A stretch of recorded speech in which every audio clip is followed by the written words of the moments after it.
वृंदावन रसिक त्रयी। वृंदावन में 3 रसिकाचार्यों को प्रधान रूप से श्री नाभाजी ने भक्तमाल जी में स्मरण किया और इन्हें बड़े प्रेम से आदर के साथ रसिक त्रयी की उपाधि दी जाती है। और तीनों ही हरि हैं, इसलिए रसिक त्रयी भी हैं, हरित त्रयी भी हैं।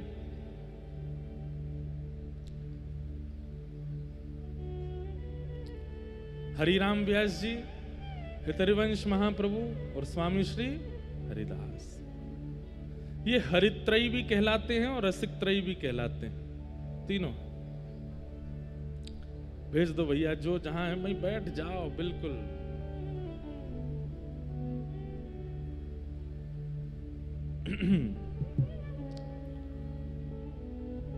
हमारे नाभा जी जब भक्तमाल जी की रचना कर रहे थे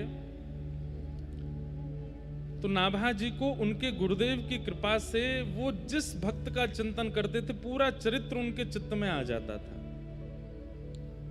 अग्रदास जी, इस बार हमारा बहुत बड़ा सौभाग्य है, हमने ऐसे कोई कुछ किया तो अच्छा है नहीं, जीवन में बस कथा करते रहते हैं, पर पता नहीं क्यों ठाकुर जी हम पे बहुत कृपा करते हैं। इस बार हमारे पूज्य श्री अग्र मलुक पीठ महाराज जी, पहले मलुक पीठाधीश्वर भी थे, अभी अग्र पीठ के भी आचार्य महाराज जी बन गए। और इस बार उनके प्रथम वार्षिक उत्सव में, क्योंकि उनके पट्टाभिषेक को प्रथम वर्ष इस बार होगा और उसमें दास को वहां कथा सुनाने का अवसर मिल रहा है। और महाराज जी की आज्ञा हुई है, जैसे आप ठाकुर जी की अष्टयाम कहते हैं, रघुनाथ जी की अष्टयाम वहां सुनानी है सीकर में। हमारे राजा राम जी के अष्टयाम, सुबह की मंगला, राम जी का श्रृंगार, फिर राम जी का ब्यारू, राम जी का कलेऊ, राम जी का उत्थापन, राम जी के राजभोग आदि सब की चर्चा होगी वहां। अत्यंत महाराज जी ने ग्रंथ भिजवाया, बोले इसका अध्ययन कीजिए और फिर वहां सुनाना है। ऐसे ऐसे रसिकन के भाव, ऐसे ऐसे जैसे पद हमारे कृष्णदास जी के, जैसे पद हमारे ध्रुवदास जी के, जैसे पद हमारे स्वामी हरदास जी के, ऐसे ही पद वहां भी हैं। चारुशिला जी के, चंपकलता जी के, ऐसे सुंदर सुंदर भाव हैं।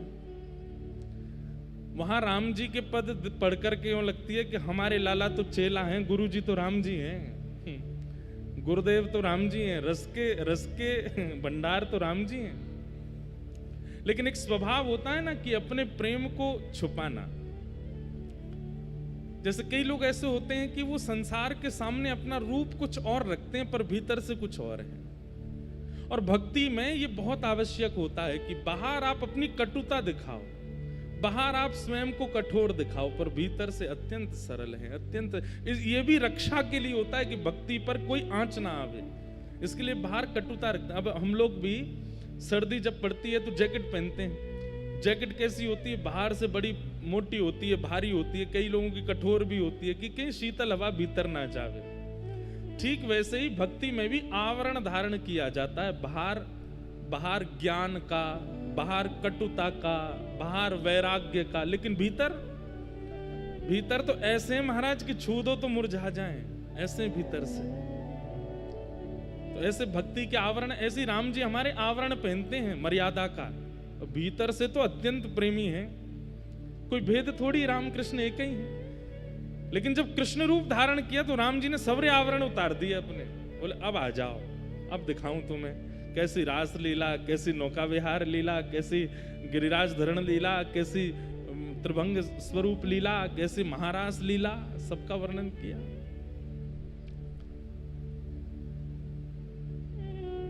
तो श्री नाभा जी, उनके गुरुदेव श्री अग्रदास जी महाराज की उन पर कृपा हुई और उनको बैठे बैठे ही सब रसिकों के चिंतन होते थे। और जिसका चिंतन होता था वो तुरंत एक छप्पे लिख करके भक्तमाल जी में उनका पूरा चरित्र, एक ही छप्पे में पूरा चरित्र लिख देते थे। ये उनकी विशेषता थी। और ज्यादा से ज्यादा 6-7 अक्षर में ही एक लाइन में पूरे शब्द आते थे। और बहुत विशेष किसी भक्त की चर्चा करनी होती थी तो 9 अक्षर का प्रयोग करते थे। लेकिन भैया सबका वर्णन कर दिया, ये वृंदावन रसिक त्रयी उनके चित्त में नहीं आए। और इस बात से नाभा जी बड़े परेशान हो गए। अपने गुरुदेव से बोले कि गुरुदेव, मेरे चित्त में दक्षिण के भक्त आ गए, मेरे चित्त में उड़ीसा के भक्त आ गए, मेरे चित्त में बंगाल के भक्त आ गए, मेरे चित्त में गुजरात के भक्त आ गए, मेरे चित्त में राजस्थान के भक्त आ गए, संपूर्ण भारत के भक्त आ गए, लेकिन भक्ति का प्रवाह जहां से होता है, ऐसे वृंदावन के भक्त मेरे चित्त में क्यों नहीं आ रहे हैं?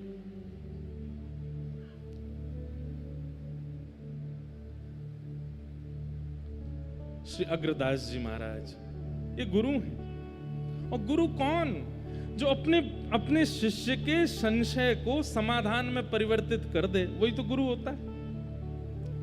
अग्रदास जी इतने, नाभा जी इतने व्याकुल हो गए कि वृंदावन के रसिकों के भाव मेरे चित्त में क्यों नहीं आ रहे हैं? मैं बहुत प्रयास कर रहा हूं, लेकिन वृंदावन में ना तो यमुना जी का दर्शन होता है, ना निकुंजों का दर्शन होता है, ना वहां की रज की कृपा हो रही है, क्यों मुझे चिंतन नहीं होता है? अग्रदास जी महाराज बोले, नाभा जी, आपने श्री भक्तमाल जी के प्रारंभ में भगवान के 24 अवतारों का वर्णन किया और उनको प्रणाम किया, और 24 अवतारों का ध्यान करने वाले जितने भक्त हैं वो सब आपके चित्त में आ गए। आपने जिनका वर्णन किया ये कहीं ना कहीं 24 अवतारों के अर्चक हैं, लेकिन वृंदावन वाले 24 अवतारों को नहीं पूजते हैं। उनके तो एक ही अवतार है, किशोरी जी। वो तो एकमात्र श्री जी को ध्यान है। और श्री जी के, अरे महाराज कहां तक कहें, ब्रजवासी की स्थिति कैसी है? हम श्री राधे जू के बल अभिमानी, हम श्री राधे जू के बल अभिमानी। वो कैसे बल का अभिमान? टेढ़े रहे मोहन रसियासों, बोलत अटपटी वाणी। ठाकुर जी से क्या कहते हैं? लाला ने सुधर जा, ने समझ जा, नहीं श्री जी से शिकायत कर देंगे। ठाकुर जी से सीधे मोह बात ना करें हम। क्यों? किशोरी जी के बल को अभिमान है। हम श्री राधे जू के बल अभिमानी, टेढ़े रहे मोहन रसियासों, बोलत अटपटी वाणी। हमारे ब्रज के ब्रजवासी कैसे हैं? गिरिराज बाबा 3 दिन आएंगे, यजमान नहीं आया हो, लिफाफो नहीं मिल रहा है, देख ले गिरिराज बाबा, ये इतने परिक्रमा करवे वाले आमे कछु दे के ना जा रहे हैं, देख ले गिरिराज बाबा।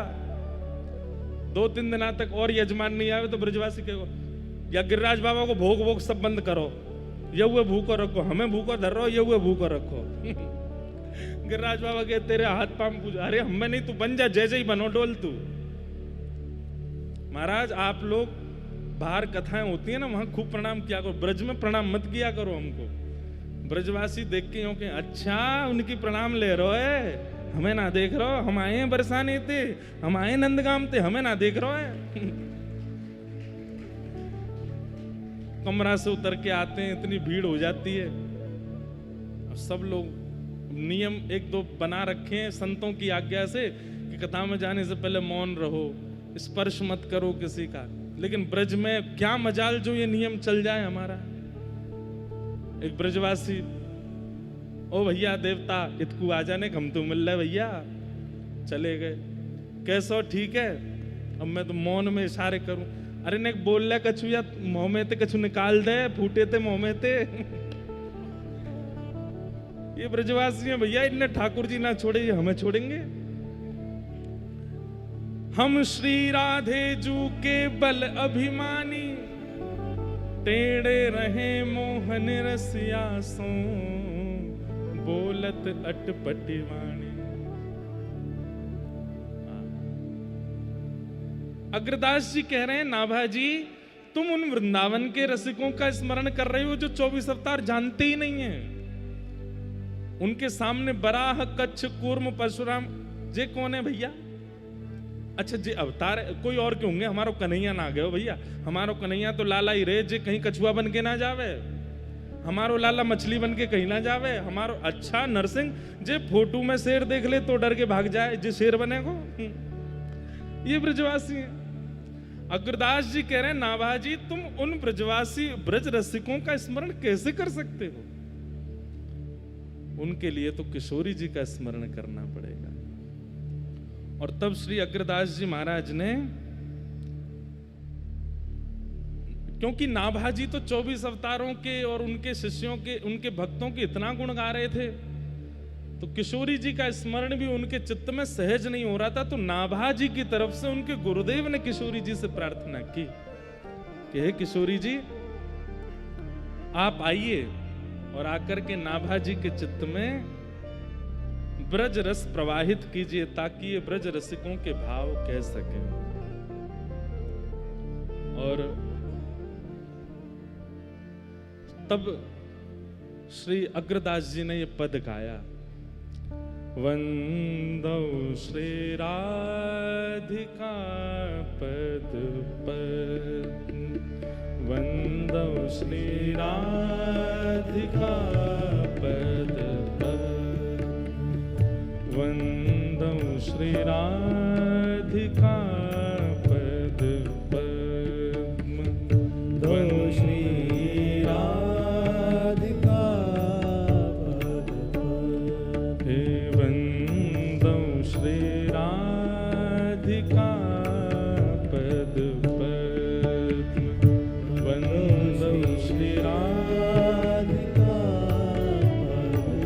परम कोमल सुभग शीतल, परम कोमल सुभग शीतल। ये पद गाना पड़ेगा, क्योंकि इसके बिना रसिक त्रयी की चर्चा आपको समझ नहीं आएगी। जब नाभाजी इस पद के बाद ही रसिक त्रयी कह रहे हैं, हम ये पद नहीं गाएंगे, सुनेंगे तो फिर हमारे चित्त में कैसे वो भाव आप?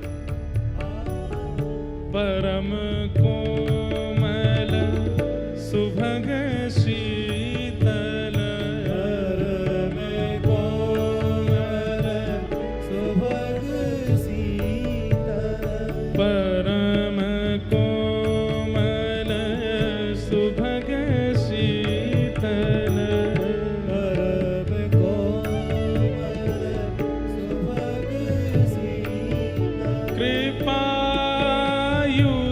सुख कात्मवंदौ, कृपा सुख युत कात्मवंदौ, श्री राधिका पद पद्म, वंदौ श्री राधिका हे वंदौ श्री राधिका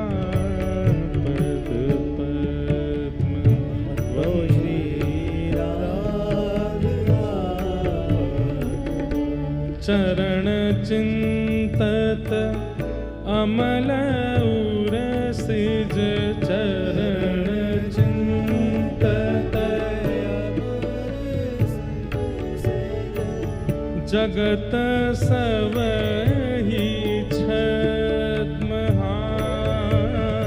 जगत सबहि छद्म, वंदौ श्री राधिका पद पद्म, श्री राधिका भाल पर अक्षर अनायास, भाल पर अक्षर अनायास, सोहे होत पर सत रदम, सोहे होत पर सत, कृष्ण लंकृत स्वहस्त पूजन, कृष्ण लंकृत स्वहस्त पूजन, निगमनूपुर रम्य, निगमनूपुर, वंदौ श्री राधिका पद पद्म,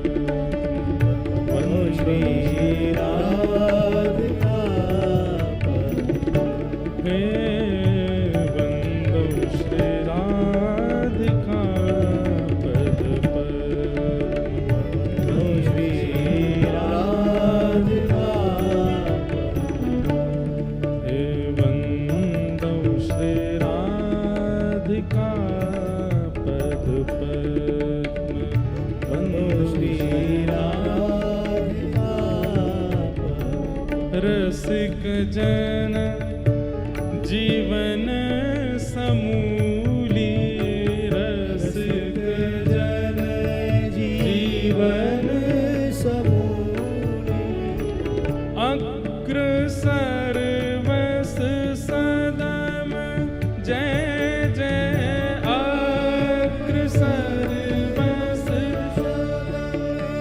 वंदो श्री राधिका, वंदो श्री राधिका, वंदो श्री राधिका पद पद्म, वंदो श्री राधिका, वंदो श्री राधिका पद पद्म, वंदो श्री राधिका पद। श्री अग्रदास जी महाराज इस पद को गाते हैं और इस पद में किशोरी जी की महिमा का वर्णन करते हैं।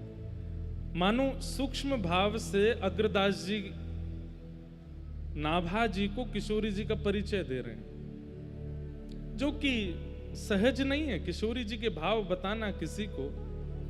पर यहां पर कुछ भावों में जैसे वर्णन किया है कि कृष्ण पूजन निगम नूपुर रदम, बोले किशोरी जी के चरणों की महिमा तो हम बाद में बताएंगे। किशोरी जी के जो नूपुर हैं उनकी नित्य पूजा करते हैं श्री कृष्ण। क्यों?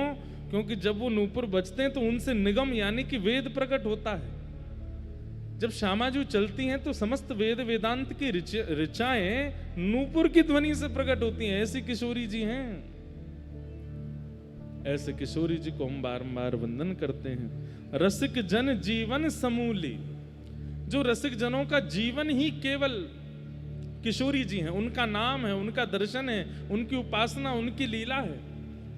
जैसे हमारा जीवन जल है, हमारा जीवन अन्न है, हमारा जीवन एसी है, हमारा जीवन बेड है, हमारा जीवन घर है, कमरा है, धन है। रसिकों का जीवन केवल और केवल श्यामा प्यारी। नाम उन्हीं का, ध्यान उन्हीं का, कथा उन्हीं की। हमारे सागरिया बाबा आपने दर्शन किए होंगे। अगर वो कथा में आ गए तो और कोई विषय बोल नहीं सकता मैं कथा में। वो पीछे से ही मेरे को इशारा करते आते हैं। क्यों? राधा रानी का नाम बोलो, राधा रानी की कथा सुनाओ। एक जगह में कथा में आ गए तो रुक्मणी विवाह का प्रसंग, एक तो आए भी बिल्कुल विपरीत प्रसंग में। अब रुक्मणी विवाह का प्रसंग सुनते ही उनने ऐसे आंख मीची। मैंने कहा है बाबा भांडीर वन राधा कृष्ण विवाह सुनाओ। मैंने की बाबा कथा में तो वो कथा कर लियो, बाद में पहले वो सुनाओ। अब सुनाया जितना हमको याद था। रात में कथा के बाद में मुझसे बोले कल मैं आऊं कथा में। मैंने की बाबा आइयो, क्यों नहीं आओगे? मैं तभी आऊंगा जब ब्रज लीला सुनाओगे। मैंने कल तो द्वारिका लीला है। बोले नहीं सुनो, फिर मैं नहीं आऊंगा। अब मैं बड़ी रसिक जन नहीं आवे तो भी अच्छा नहीं लगे, आवे तो वो कथा का क्रम पूरा दूसरा। मैंने कि बाबा आज यूं देख लियो, द्वारिका लीला में सुनाइयो, ब्रज लीला ही सुनाइयो। मैं ठीक है। आए तो ब्रज लीला, ब्रज में भी किशोरी जी सहित ठाकुर जी के दर्शन, उसके अलावा कुछ नहीं। ऐसे महापुरुष। तो यहां अग्रदास जी क्या कह रहे हैं? रसिक जन जीवन समूली। बोले जैसे संसारी व्यक्ति के लिए जीवन जीने के लिए जो जो आवश्यकताएं होती हैं, ऐसे रसिक शब्द जिनके आगे लिखा है उनका जीवन केवल और केवल श्री राधा, उसके अलावा कुछ नहीं। हमारे श्री नाभा जी ने रसिक छाप हरिदास की, स्वामी श्री हरिदास जी के आगे रसिक शब्द की छाप रखी है। बोले क्यों?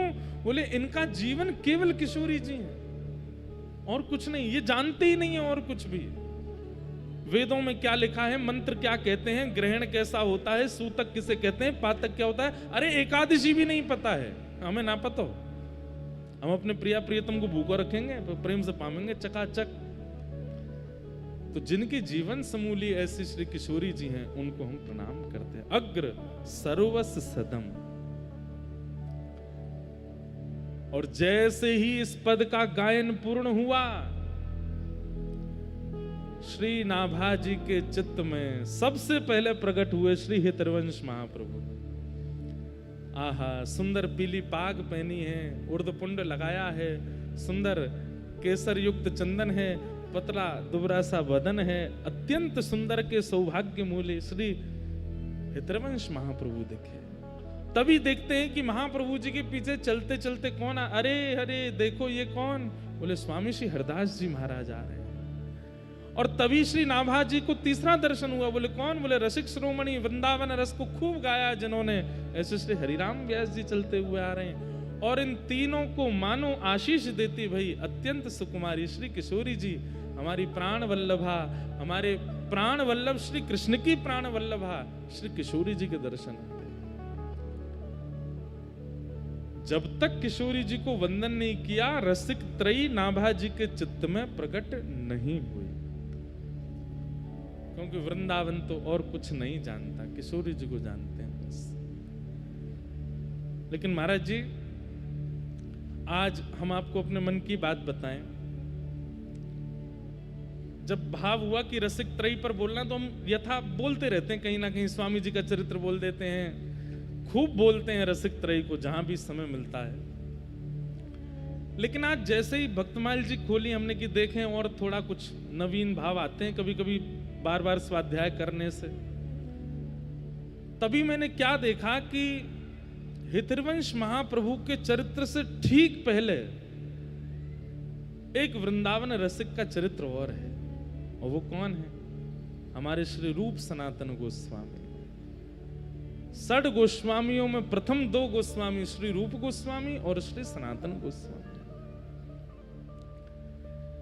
मानो जैसे श्री जी गिरिराज जी यहाँ की जो कथा है ना, आप लोगों को क्या सुनाना है ये ठाकुर जी चयन करते हैं। तो ठाकुर जी चुनते हैं व्यास के मुख से, बोले ये सुना, याते वाक्य चित्त में भक्ति। अब यहाँ इतने लोग बैठे, सबके लिए नहीं, पर आप में से कुछ लोग हैं जिनमें कुछ परिवर्तन करना होगा, ठाकुर जी को किसी का संशय समाधान करना होगा, तो व्यास को ठाकुर जी माध्यम बनाते हैं। और ये ग्रंथों को हम संकेत समझ लेते हैं, ठाकुर जी संकेत कर रहे हैं। तभी मन में भाव आया कि भाई आप रसिक त्रयी चर्चा सुनेंगे, हरिवंश जी का, स्वामी श्री हरदास जी का, हरिराम व्यास जी का, और अगर उससे पहले वृंदावन प्रकट करताओं में श्री रूप सनातन जी का चरित्र यदि नहीं सुनेंगे, तो विरह, त्याग और वैराग्य, ये तीन जब तक नहीं समझोगे तब तक रसिक त्रयी में नहीं जा पाओगे। इसीलिए नाभा जी ने पहले रूप सनातन गोस्वामी जी का चरित्र कहा, और उसके बाद रसिक त्रयी में गए। तो हम भी वही करेंगे, हम भी पहले रूप सनातन जी का चरित्र सुनेंगे। ये रूप सनातन गोस्वामी कौन है? आप लोग खूब नाच के गाते हो, विहरत निस दिन कुंज गलिन में, ब्रज जन मन सुख धाम, मदन मोहन को रूप निरख, सनातन बलि बलि जाए, वृंदावन प्यारो वृंदावन, श्री वृंदावन प्यारो वृंदावन। इतने भाव से आप गाते हैं, आप नृत्य करते हैं, पर वो सनातन गोस्वामी ऐसे ही नहीं मिल गए उनको मदन मोहन जी। वहां रूप गोस्वामी को, रूप सुधा को, रूप गोस्वामी को श्री गोविंद देव जी ऐसे ही नहीं मिल गए। कैसी कृपा हुई है उनके ऊपर, वो सुनना आवश्यक है। तब नाभा जी, वृंदावन की हवा तो चल गई थी चित्त में नाभा जी के, इसीलिए तो रसिक त्रयी आए, क्योंकि रसिक त्रयी से पहले रूप सनातन गोस्वामी का भाव सुनाया। और श्री नाभा जी कहते हैं, संसार स्वाद सुख बात जो, दुरूप सनातन त्याग दियो, गौड़ देश बंगाल होते सब ही अधिकारी, है गए भवन भंडार, विभो भू भुज उनहारी। यह सुख अनित्य विचार वास वृंदावन कीन्हो, यथा लाभ संतोष कुंज करवा मन दीनो। ब्रज भूमि रहस्य राधा कृष्ण, भक्त तोष उद्धार कियो। संसार स्वाद सुख बात जो, दुरूप सनातन त्याग दियो। और इसके पीछे एक अंतरंग बात और है। हम दो पतवारों से नाव चला रहे हैं गिरिराज जी की कथा में। एक तो स्वामी श्री हरदास जी की कृपा की पतवार है और दूसरी चैतन्य महाप्रभु की पतवार है। एक तरफ तो हमारे चित्र विचित्र बाबा हैं, ये स्वामी जी के अनुयायी, इनके मुखार बिंद को देखते हैं तो श्री हरदास निकलता है, लेकिन जिनकी रोटी हम खा रहे हैं ऐसे हमारी पूनम दीदी जी के मुख देखते हैं तो फिर यहाँ पे हरे कृष्ण महामंत्र निकलता है। तो ये दो पतवारों में एक श्री वैष्णव बैठा है। यहाँ भी रसिक त्रयी है, स्वामी श्री हरदास जी, चैतन्य महाप्रभु और स्वामी श्री रामानुजाचार्य जी महाराज, ये भी रसिक त्रयी है। तो कल महाप्रभु जी का ऐसा स्तवन हुआ कथा में कि महाराज कल हमको अपने हाथ से रोटी खाने नहीं दी, अपने हाथ से खवा के गई हैं। कल भी गाना नेक महाप्रभु जी का, कल भी नेक चरित्र सुना देना, अब मुंह में महाराज अपने आप ही प्रसाद पवामे और बलैया ले लेके जामे मेरी, ये वाला बंगला पद सुना देना, ये वाला भाव और सुना देना, महाप्रभु जी के भावावेश की एक नेक चर्चा कर देना, महाप्रभु जी के वृंदावन आवे की नेक कुछ बात बता देना। मैंने कि मुझे कह रहे हैं रसिक त्रयी सुनाओ, आप कह रही हो महाप्रभु जी सुनाओ। अब हमने कही भैया आप थोड़े हम बचवे की, मैंने कि अपने संप्रदाय वारिंते सुन ली हूं, वही सुनावेंगे चैतन्य महाप्रभु का भाव। वो नहीं आप सुनाओ एक बार। तो मैं थोड़ी असमंजस में तो पड़ा रात में, लेकिन भक्तमाल जी खुलते ही रूप सनातन जी खुल गए। तो मानो कहे कि भाई रसिक त्रयी में नाभाजी ने बाद में प्रवेश किया, पहले रूप सनातन के पास गए, पहले रूप सनातन से वृंदावन प्रकट तो कराओ, जब वृंदावन प्रकट है जाएगा तब रसिक त्रयी के साथ वृंदावन जाएंगे। तो ऐसे हमारे श्री रूप सनातन गोस्वामी महाराज, संसार स्वाद सुख बात ज्यों, दुह रूप सनातन त्याग दियो। संसार तो बहुतों ने त्यागा, लेकिन यहां पर श्री नाभाजी कहते बात ज्यों। बात मतलब एक बार को आपके सामने खीर बनाई जाए, सब लोग इधर देखना, बहुत ध्यान से सुनो कथा। एक प्रकार से भैया ये कथा है ना, इसको हम अपनी तरफ से बता रहे हैं, वृंदावन रस चंचरीक बनना हो तो इस कथा को बहुत ध्यान से सुनना। हम खुद तो बाहर ही रहते हैं, पर आप में से कई बस जाएंगे या कथा सुन के वृंदावन। ये 7 दिन की पूरी कथा बहुत ध्यान से सुनना, एक एक शब्द सुनना। हमारी वाणी नहीं है, सब महापुरुषों की वाणी है, ये बस आप सुन लीजिए। हमें खुद पे भरोसा नहीं है कि कल फिर कभी कहीं ये दोबारा बातें आवें, अभी आ रही हैं, सुन लीजिए बहुत ध्यानपूर्वक। संसार स्वाद सुख बांत ज्यों, यहां पर श्री नाभाजी ने बांत शब्द का प्रयोग किया। आपके सामने खीर बनाई गई, अधौटा दूध की खीर बनाई गई, बढ़िया बासमती चावल प्रयोग किए गए, वहां में केसर डाली गई, कश्मीर से ला करके खांड डाली गई, गुड़ डालो आदि आदि, बहुत सुंदर बना दी। पर एक बूंद विष डाल दिया, आप खाओगे? लेकिन आप हमें ये बात बताइए, जब वो खीर बन रही थी उसके बनने की प्रक्रिया देख के मुंह में पानी तो आ रहा था, लेकिन एक बूंद विष डलते ही चाहे जितना पानी आया हो नहीं पाओगे। लेकिन विषैली वस्तु भी कई बार सुंदर दिखती हैं, विषैली वस्तु के प्रति भी आकर्षण होता है, विषैली वस्तु के प्रति भी हमारा मन चला जाता है। लेकिन इस संसार में एक वस्तु ऐसी है जिसका उद्गम हमसे ही होता है और हमारा ही मन नहीं होता उसको देखने का, और वो होता है हमारा खुद का वमन। अपनी खाई हुई वस्तु ही गर्भ में जाके जब पुनः मुख से बाहर आ जाए वमन के रूप में, व्यक्ति स्वयं नहीं देखता उसको, जबकि वो खुद से ही प्रकट हुई है। एक बार को विषैली वस्तु स्वादिष्ट लग जाएगी, लेकिन अपने स्वयं का उत्पन्न वमन अच्छा नहीं लगता। अरे कोई और वमन कर रहा हो तो हमारा जी मचल जाता है। वमन इतनी इतनी घृणित वस्तु है। यहां पर नाभाजी कहते हैं, रूप सनातन गोस्वामी ने संसार का कैसे त्याग किया? बोले जैसे वमन का त्याग होता है। इतनी घृणा हो गई संसार के प्रति। आप कहोगे महाराज जी शायद हो सकता है उनका जीवन इतना उच्च नहीं रहा होगा इसलिए उनका त्याग होगा। अब जीवन सुन लो उनका कैसा था। बोले गौड़ देश बंगाल हुते सब ही अधिकारी। बोले बंगाल का एक राजा था हुसैन शाह, केवल नाम का राजा था, राज तो पूरे बंगाल पर ये दोनों ही करते थे। क्या स्वर्ण की कमी, क्या रत्नों की कमी, क्या घोड़ों की कमी, एक राजा के समान सारी संपत्ति थी इनके पास में। किसी चीज की कोई कमी नहीं थी कि भाई ऐसा होता है ना कि कमी ग्रस्त हो गए हों तो सब छोड़ छाड़ के आ गए हों। नहीं, कोई कमी नहीं थी। इनका पूर्व देह का नाम जो था वो अमर और संतोष। श्री रूप गोस्वामी जी का नाम था संतोष और श्री सनातन गोस्वामी जी का नाम था अमर। पूर्व देह का नाम। ये नाम तो फिर महाप्रभु जी ने रखा है इनका, रूप गोस्वामी और सनातन गोस्वामी।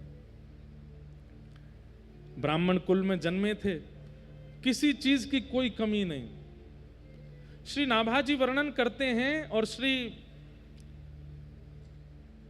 सब रसिक जन ऐसा भाव बताते हैं कि उस समय में 22 लाख सोने की मोहर ये गिनी गई, इसलिए इनका पता है। बाकी और क्या क्या था उनका तो पता ही नहीं है। 22 लाख सोने की मोहर रूप सनातन गोस्वामी जी के पास थी। यह सुख अनित्य विचार वास वृंदावन कीनो। उस सर्वगुण संपन्न स्थिति में एक बात तो मन में आती है कि भाई भगवत भाव दो लोगों के चित्त में विशेष रूप से प्रकट होता है। एक तो अत्यंत संपत्ति जिसको मिल गई हो और एक जो सब चीजों से बिल्कुल विमुख हो गया हो। या तो विषयों का भोग अति मात्रा में कर लिया हो या विषय का स्पर्श ही नहीं किया हो। इन दो के चित्त में निष्काम भक्ति उत्पन्न होती है। मध्यस्थ वालों को ज्यादा यत्न करना पड़ता है निकलने के लिए। हम आप सब मध्यस्थ वाले हैं, इसलिए हमको यत्न ज्यादा करना पड़ता, क्योंकि हमने भोग भी देख रखे हैं और वैराग्य त्याग भी देखते हैं, इसलिए हमको थोड़ा परिश्रम ज्यादा है। पर दो प्रकार के लोग, या तो अति भोग जिन्होंने किया हो या स्पर्श ही ना किया हो भोग वस्तु का, इनमें निष्काम प्रेम का उद्दीपन सहजता से हो जाता है। रूप सनातन गोस्वामी, अमर और संतोष, ये दोनों बंगाल में हुसैन शाह नाम के राजा के यहां पर, एक भैया तो प्रधानमंत्री थे और एक भैया सेक्रेटरी थे, पर्सनल सेक्रेटरी। पूरा धन धान्य उन्हीं के अंतर्गत रहता था। लेकिन पता नहीं क्यों इतनी संपत्ति होने के बाद भी, इतना सब कुछ प्राप्त हो जाने के बाद भी इनके चित्त में संतोष नहीं होता था, संतुष्टि नहीं होती थी। और तब ये ढूंढते रहते थे कि हम क्या करें जिससे हमारे चित्त को संतोष हो। तब इनको विद्यावाचस्पति नाम के गुरु प्राप्त हुए और उन्होंने इनको ठाकुर जी का जितना उनको पता था उतना ज्ञान, सेवा का, नाम जप का थोड़ा बहुत बताया। लेकिन बंधुओं, कई बार ऐसा होता है कि व्यक्ति अगर खुद आस्वादन नहीं करता और दूसरे को उपदेश देता है तो दूसरे के चित्त में वो भाव व्यवस्थित नहीं हो पाता। हमारी बात ध्यान से सुनिएगा। वैसे तो वक्ताओं के लिए बात है, अगर आपने स्वयं आस्वादन नहीं किया किसी भाव का और आप मंच से बोल रहे हो तो श्रोताओं के चित्त में वो व्यवस्थित नहीं हो पाएगा। तो विद्यावाचस्पति ने जो भक्ति मार्ग इनको बताया था उससे ये नाम जप तो करते थे, उससे ये सेवा तो करते थे, पर स्थिति इतनी तीव्र नहीं हो रही थी। कहते हैं 12 घंटा तो राज भवन में रहते थे और शाम को वापस आकर के दोनों भैया स्नान ध्यान करके तिलक आदि लगा करके नेत्र बंद करके फिर ठाकुर जी का ध्यान करते, फिर भजन करते थे, लेकिन मन में संतोष उत्पन्न नहीं हो रहा था।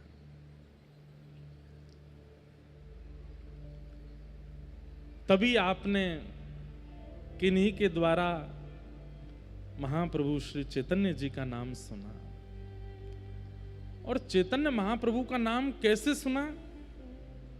बोले भैया जगन्नाथपुरी में एक सार्वभौम भट्टाचार्य हैं जिन्होंने पूरी पृथ्वी के ज्ञानियों को भी अपना शिष्य बना लिया।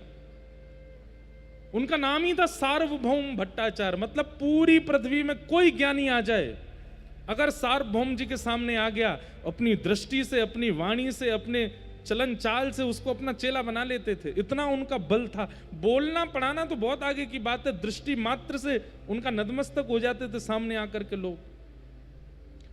उन सार्वभौम भट्टाचार्य जी को चैतन्य महाप्रभु ने अपना अनुयायी बना लिया और इस बात का बड़ा प्रकाश हो गया। उड़ीसा में, बंगाल में, जहां जहां जाएं तो लोग बाग यही चर्चा करें। बोले भैया एक जगन्नाथपुरी में एक बाबा रहते हैं, वो कौन, क्या नाम उनका? चैतन्य महाप्रभु, कृष्ण चैतन्य महाप्रभु। बोले क्या किया उन्होंने? बोले अरे सार्वभौम भट्टाचार्य जी को अपना शिष्य बना लिया। अब इसको कई लोग प्रभाव के रूप में देखते हैं, पर यह प्रभाव नहीं था। रसिक जन अपना प्रभाव प्रकाश करते भी नहीं है। ऐसे तो हमारे स्वामी जी के पास अकबर हर 10 दिना में भग तो वृंदावन में। अरे हमने तो ऐसा भी सुना है कि अकबर ने जब स्वामी जी का रूप देखा, स्वामी श्री हरदास जी का, तो अकबर के चित्त में इतनी विरक्ति आ गई कि उसके मन में आया कि मैं सब बादशाहपना छोड़ छाड़ करके निधिवन राज में एक कुंज मुझे मिल जाए, मैं यहीं रहूं, इनको 24 घंटा देखा करूं, भजन नहीं करूंगा, नाम जप आदि तो बाद की बात है, केवल स्वामी जी को देखने के लिए रहूं मैं। स्वामी जी ने विचार करी कि भैया जे अगर सब छोड़ छाड़ के यहां आ गए हो तो पूरे विश्व में प्रभाव फैल जाएगा कि भैया वृंदावन में एक रसिक श्रोमणी स्वामी श्री हरदास जी हैं जिन्होंने बादशाह अकबर को अपना चेला बना लिया, और फिर या के प्रभाव के कारण दुनिया यहाँ भीड़ लगावेगी और वृंदावन में इतनी भीड़ रह जाएगी, अयोग्य लोग भी आकर के वृंदावन के रस में भंग करेंगे। तो स्वामी जी ने अकबर से कही, तू हमारो चेलो बननो चाहे तो हमारी एक बात मान, बोल का वो दिल्ली चलो जा और वहीं से वृंदावन की सेवा करते रहे। यहाँ के बंदरन के काजे, यहाँ के ब्रजवासीन के काजे, यहाँ के वृक्ष वल्लरी कुंजन के काजे, वहीं से सेवा करते रहे, यही हमारी आज्ञा है, यहाँ मत रुके तू। तब अकबर बोला मैं आपको देखे बिना नहीं रह सकता। तब किसी ने कही, बोले आप पे तो बड़े बड़े चित्रकार हैं, चित्र बनवा लो स्वामी जी का। तब सबसे पहला चित्र अकबर ने बनवाया। जो स्वामी जी का चित्र आज भी हम सब लोग देखते हैं, उसी ने ही निर्माण कराया और ले गया, और जहां बैठ करके वो अपना नित्य क्रम करता था वहां स्वामी जी का चित्र लगा रहता, नित्य दिखता था। तो आचार्यों के तो रूप में ही इतना प्रभाव है कि उनको कुछ करने की आवश्यकता नहीं है, उससे खिंचे चले जाते हैं लोग। लेकिन दुनिया इसको प्रभाव समझती है, वो प्रभाव नहीं है। चैतन्य महाप्रभु के रूप पर सार्वभौम भट्टाचार्य आसक्त हो गए।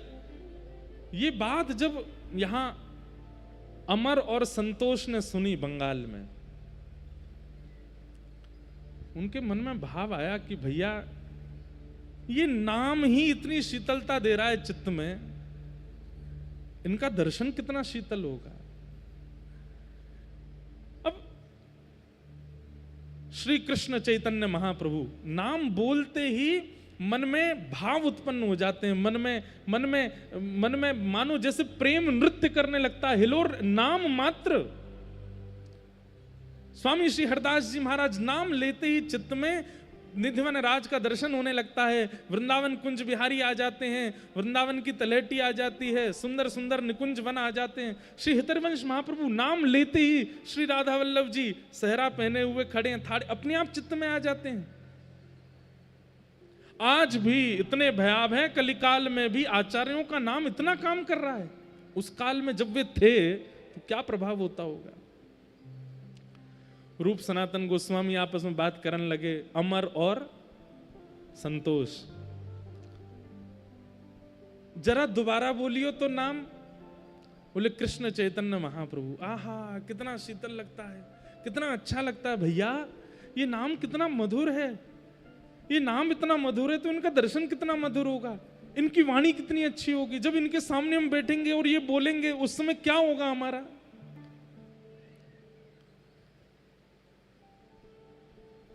मन में विचार करने लगे क्या करें।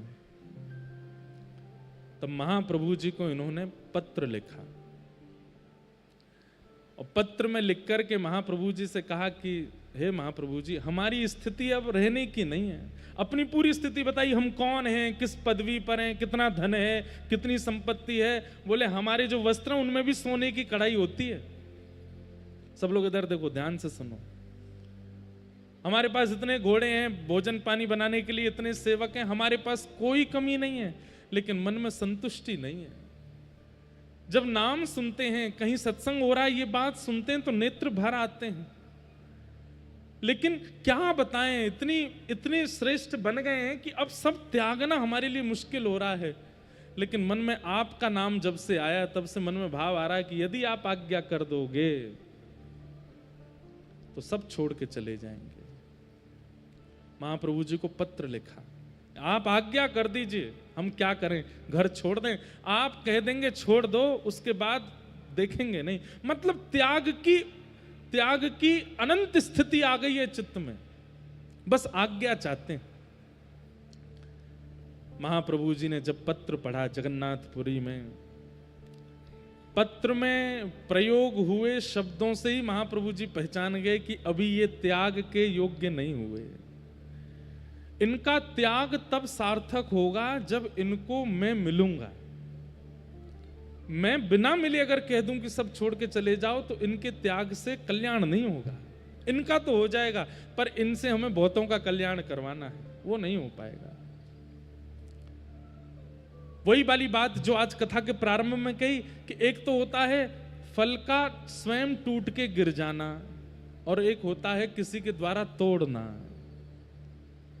महाप्रभु जी ने पत्र में कहा अभी प्रतीक्षा करो, और तुम्हें छोड़ने की आवश्यकता नहीं, मैं आऊंगा और मैं आकर के तुमसे मिलकर के तुम्हारा घर छुड़वाऊंगा, तुम्हारी सारी जो स्थिति है उसका त्याग करवाऊंगा, तब तक और प्रतीक्षा करो। रूप गोस्वामी पाद को जैसे ही पत्र मिला वो तो नाचने लगे, आनंद निमग्न हो गए। महाप्रभु जी आएंगे, हमसे मिलने आएंगे, हम पर कृपा करने आएंगे। तब महाप्रभु जी वृंदावन गए।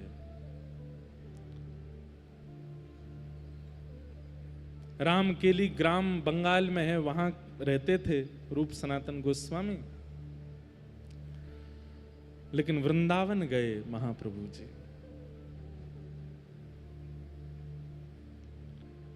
और श्री वृंदावन में इमली तला दर्शन किया है। सेवा कुंज के पास में इमली तला है। कहते हैं कि वो वृक्ष स्वयं हमारे प्रिया प्रियतम ने एक साथ द्वापर युग में ही लगायो।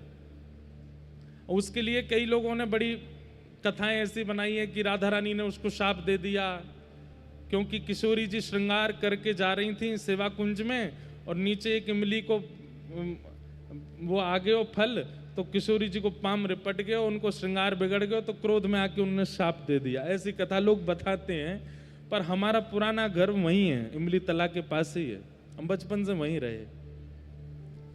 ऐसा भाव बना दिया हो योगी तो ठीक है, लेकिन भाई हमारी किशोरी जी को गुस्सा ना आवे, और गुस्सा आवे तो शाप दे दें, वो भी इतनी सी बात पे, ऐसा है ना सके। तो वो इमली तला, जैसे ही महाप्रभु जी वहां पहुंचे, बैठ गए वृक्ष। तब वृंदावन प्रकट नहीं हुआ था, वृंदावन सघन वन था।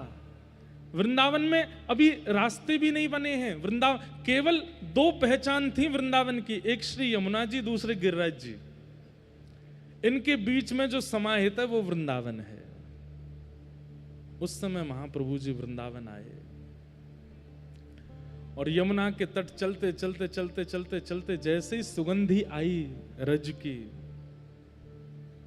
समझ गए महाप्रभु जी यही है वो वृंदावन।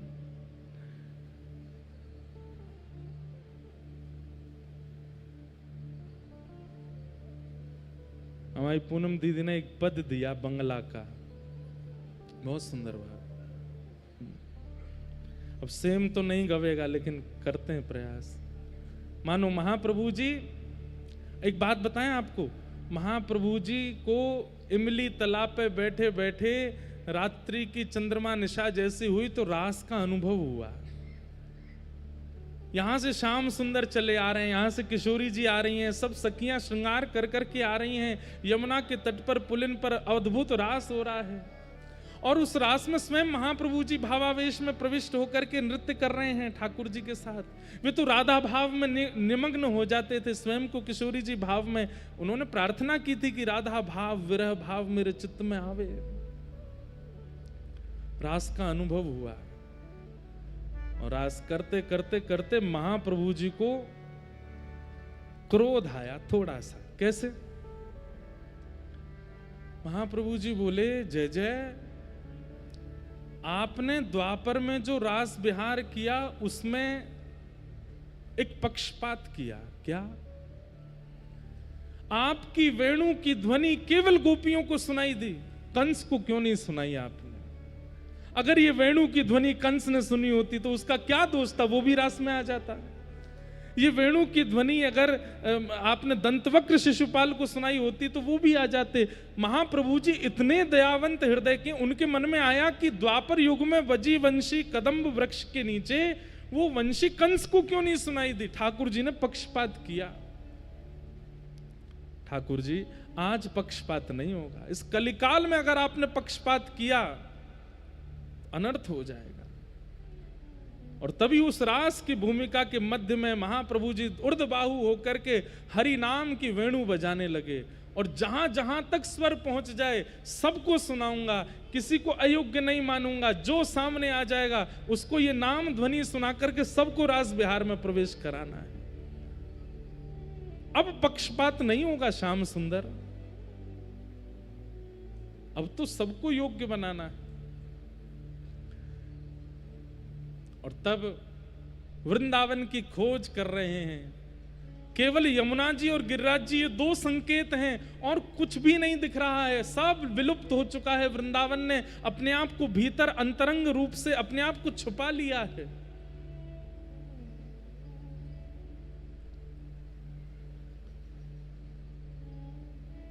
देखो देखो बोलो बोलो गोपेश्वर कोथाय अमर प्राणेश्वर। बोलो बोलो गोपेश्वर कोथाय अमर प्राणेश्वर। मानो गोपेश्वर महादेव को देख करके कहते हैं, अरे बोलो गोपेश्वर, मेरे प्राणनाथ गोपीनाथ कहाँ हैं? ये वृंदावन ही तो है, यमुना जी बह रही हैं, यहीं आसपास ही गोपीनाथ होने चाहिए। बताओ ना वो कहाँ है? बोलो बोलो गोवर्धन कोथाय अमर गिरिधारी। बोलो बोलो गोवर्धन कोथाय अमर गिरिधारी। हे गोवर्धन नाथ, वो कहाँ हैं जो ऊर्ध्वबाहु होकर के एक भुजा को कटी पर धर के धारण करके ब्रज की रक्षा करने के लिए गिरिराज जी उठाए थे? वो कहाँ हैं? दिख क्यों नहीं रहे इस गिरिराज जी में? ढूंढ रहे हैं सब जगह जा जा करके। प्रकट हो वृंदावन। बोलो बोलो वंशी बट कोथाय अमर वंशीधारी। बोलो बोलो वंशी वट कोथाय अमार वंशीधारी। अरे वंशीवट, तुम वंशीवट हो। यहाँ ठाकुर जी वंशीनाद करते थे और गोपियों को घर में बैठे बैठे ही दर्शन होता था। कहाँ गए वो ठाकुर जी? अरे वंशीवट, तुझको तो पता होगा ना श्याम सुंदर कहाँ है? सब जगह ढूंढ रहे हैं, पूछ रहे हैं, श्याम सुंदर मिल जाए कहीं। बोलो बोलो वृंदावन कोथाय अमार वृंदा विपिन। बोलो बोलो वृंदावन कोथाय अमार वृंदा विपिन। बोलो बोलो ब्रज रज। जैसे गोपियों की स्थिति हुई है, जल से, थल से, वृक्षों से पूछती हैं, ऐसे चेतन महाप्रभु वृंदावन में सबसे पूछ रहे हैं। बोलो बोलो ब्रज रज कोथाय अमार गोपालन। बोलो बोलो गोपेश्वर कोथाय अमार प्राणेश्वर। तभी चंद्रमा की ओर दृष्टि गई है। अरे शरद चंद्रमा, तुम ही प्रकट हुए थे। तब शुकाचार्य जी कहते हैं, भगवान पिता रात्रि शरदोत्फुल्ल मल्लिका विक्षरंतुम मनश्चक्रे योग मायाम उपाश्रिता। आज तुम प्रकट हुए हो, लेकिन ये वृंदावन सूना क्यों पड़ा है? बोलो बोलो शरद चंद्र कोथाय अमार राधा रमण। बोलो बोलो शरद चंद्र कोथाय अमार राधा रमण। ढूंढ रहे हैं कहां है वृंदावन। रोते हैं, बिलखते हैं, भावावेश में आ जाते हैं। अरे सामान्य ब्रजवासी जिसको पोखर तालाब समझते हैं, महाप्रभु जी कहते हैं निकलो बाहर, ये पोखर नहीं है, ये राधा कुंड है। ये किशोरी जी के द्वारा, किशोरी जी के मनोभाव के लिए श्री कृष्ण ने प्रकट किया था। ये राधा कुंड है। महाप्रभु जी स्नान करते हैं, राधा कुंड की रज लेकर के द्वादश तिलक करते हैं, वहीं नृत्य करने लग जाते हैं। अरे तब गिरिराज जी की परिक्रमा भी निर्मित नहीं थी। महाप्रभु जी भ्रमण करते हुए पूरी गिरिराज जी की परिक्रमा करते हैं। दिख जाता है कि ये गिरिराज जी हैं, यहाँ राधा कुंड है, यहाँ श्याम कुंड है, ये पूछरी के लौटा है, यहाँ ठाकुर जी की छठी उत्सव हुआ, ये जतिपुरा है।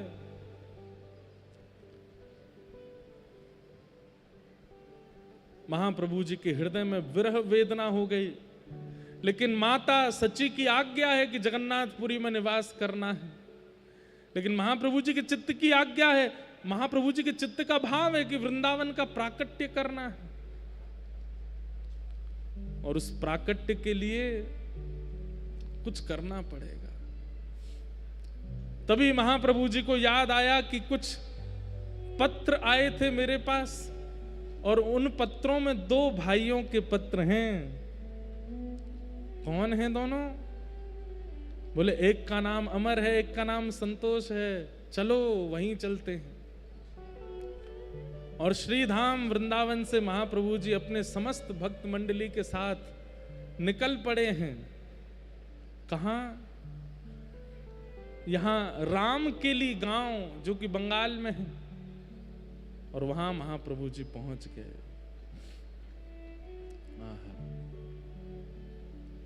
जैसे ही महाप्रभु जी पहुंचे, उत्ताल नृत्य कर रहे हैं, सब महामंत्र के साथ नृत्य कर रहे हैं, गा रहे हैं, हरे कृष्ण कृष्ण कृष्ण हरे हरे, हरे राम राम राम हरे हरे।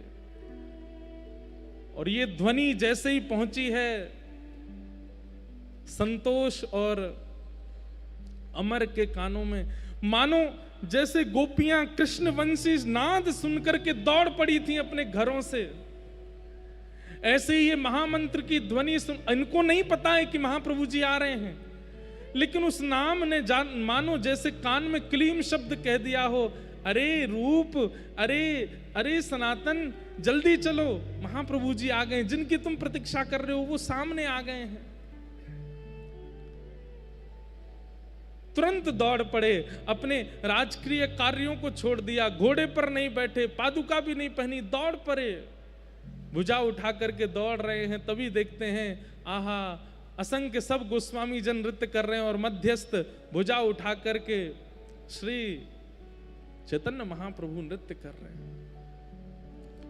दोनों ने जाकर के दंडवत प्रणाम किया, नेत्रों से प्रेमाश्रु पुलकित हो गए, अश्रु प्रवाह होने लगा। महाप्रभु जी के चरणों में वंदन करके कहे, बोले प्रभु अब कृपा करो, अब अनुग्रह करो, अब नहीं रहना है, अब नहीं यहां बस सकते हम। महाप्रभु जी बोले, राम के लिए आने की और कोई योजना नहीं है, तुम्हारे लिए ही आए हैं हम, तुम दोनों को ही स्वीकार करने के लिए आए हैं। अब सब छोड़ करके जाना है और श्री वृंदावन का प्राकट्य करना है। महाप्रभु जी के सन्मुख दोनों विराजमान हो गए, रुदन करने लगे, बोले हम तो इस योग्य नहीं हैं, हमारे अंदर तो इतनी योग्यताएं नहीं हैं, हम तो इस लायक नहीं हैं, कैसे करेंगे। महाप्रभु जी बोले, वृंदावन के प्राकट्य के लिए ज्ञान का होना आवश्यक नहीं, त्याग का होना आवश्यक नहीं, वैराग्य का होना आवश्यक नहीं, प्रेम का होना आवश्यक है। और तुम्हारे चित्त में वो प्रेम है। ये त्याग की जो बार बार इच्छा तुम्हारे चित्त में प्रकट हो रही है, वो प्रेम करवा रहा है, वो तुम्हारे चित्त का प्रेम करवा रहा है, क्योंकि ये संसार उस प्रेम को समझ नहीं रहा है, उसका ये अधिकारी नहीं, इसलिए तुम्हारा यहां से मन उखड़ रहा है।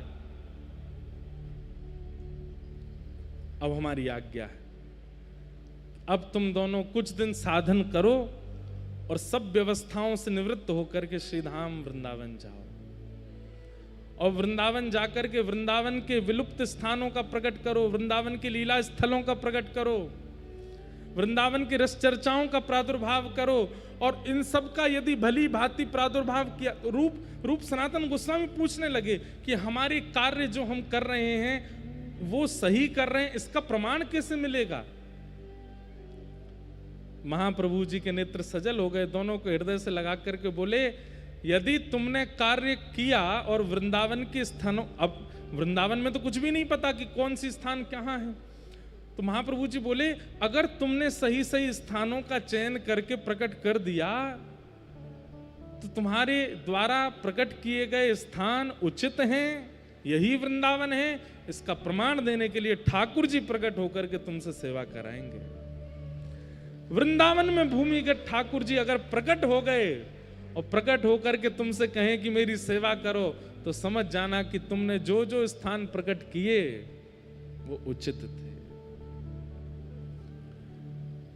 महाप्रभु जी ने कहा, अभी कुछ दिन और तुम्हारे साधन रह गए हैं, उनको पूर्ण करो, हम फिर मिलेंगे और फिर शिक्षा प्रदान करेंगे, उसके बाद वृंदावन जाना। सोचिए, विचार कीजिए, ये रूप सनातन गोस्वामी हैं, महाप्रभु जी स्वयं पहुंच गए उनके पास में, उनको वृंदावन भेजने के लिए। वृंदावन चित्त में विरह प्रकट करता है, मन होता है कि चलें वृंदावन, चलें वृंदावन, चलें वृंदावन। लेकिन मैं हमेशा कहता हूं कि 3 संकेत हैं, वृंदावन स्वप्न में आवे, ध्यान में आवे कि चलें वृंदावन, उसके बाद प्रतीक्षा करो कोई प्रसाद वृंदावन का आ जाए, उसके बाद फिर तीसरा प्रतीक्षण करो कि कोई ब्रजवासी आकर के कह दे, और जैसे ही कोई ब्रजवासी आकर के या ब्रजभाव से चित्त जिसका रमा हुआ है, ऐसा आचार्य चरण आकर के अगर आज्ञा कर दे कि जाओ वृंदावन, फिर नहीं रुकना है, फिर तो वृंदावन जाना है। रूप सनातन गोस्वामी को महाप्रभु जी के दर्शन लाभ हुए, सत्संग मिला। ये एक क्षण का दर्शन महाप्रभु जी ने इसलिए दिया ताकि इनके चित्त में और विरह बढ़े और भावना बढ़े वृंदावन की। और कुछ दिन के लिए उनको उन्हीं के ही रस में रहने के लिए आज्ञा की, अभी रहो कुछ दिन और, फिर से आज्ञा करूंगा, तब जाना वृंदावन, तब तक योजना बनाओ। और महाप्रभु जी ने कृपा की, और कृपा करके महाप्रभु जी राम के लिए से प्रस्थान कर गए। रूप सनातन गोस्वामी अब तो दिन रात रोते हैं, इतना विरह उनका मन में होता है। बस अब तो एक ही चीज स्मृति में रहती है, जहां विराजत राधा राम, जहां विराजत राधा रानी, नटवर नंद किशोर, नटवर नंद किशोर, नटवर नंद किशोर, नटवर नंद किशोर। चलो मन वृंदावन की, चलो मन वृंदावन की ओर, चलो मन वृंदावन की, चलो मन वृंदावन की ओर, वृंदावन की ओर,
घर तुलसी ठाकुर सेवा घर घर तुलसी ठाकुर सेवा घर घर तुलसी ठाकुर सेवा घर घर तुलसी ठाकुर सेवा ओ दर्शन दे चित चोर